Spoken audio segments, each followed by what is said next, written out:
আমাদের এই বছরের শুরুতেই মানে মার্চ মাসের শুরু থেকেই আমাদের এই হাম রোগীর সংখ্যা বৃদ্ধি পাচ্ছিল এবং বর্তমানে আমাদের এখন হসপিটালের আইসোলেশন ওয়ার্ডে 2 জন বড় মানে প্রাপ্তবয়স্ক রোগী সহ 15 জন হামের রোগী ভর্তি আছেন।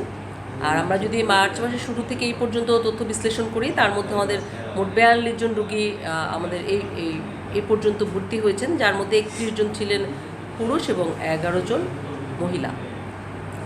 আর এই হাম রোগীর জন্য আমাদের প্রস্তুতি হিসেবে আমাদের আইসোলেশন ওয়ার্ডে সবসময় আমরা ইনফেকশাস এই যে সংক্রামক ব্যাধির জন্য আমাদের প্রস্তুত থাকে, কিন্তু আমাদের ইনফেকশাস ডিজিজের জন্য যে ওয়ার্ড আইসোলেশন ওয়ার্ড এইটার যে ধারণ ক্ষমতা কিন্তু আমাদের সেই তুলনায় কিন্তু এখন রোগীর চাপ অনেক বেশি। সে কারণে আমাদের ডায়রিয়া ওয়ার্ডের কিছু অংশ আমাদের এই আইসোলেশন ওয়ার্ডে রূপান্তরিত করা হয়েছে, যেখানে আমরা এই ধরনের রোগী আমরা রাখছি। এই রোগী যদি বাড়তে থাকে তখন আপনারা কি পদক্ষেপ নেবেন? এখন আমাদের হয়তো পুরো ডায়রিয়া ওয়ার্ডে আমাদের আইসোলেশন ওয়ার্ডে শিফট করতে হবে। সেক্ষেত্রে ডায়রিয়া রোগীদের জন্য আমাদের অন্যত্র ব্যবস্থা করতে হবে।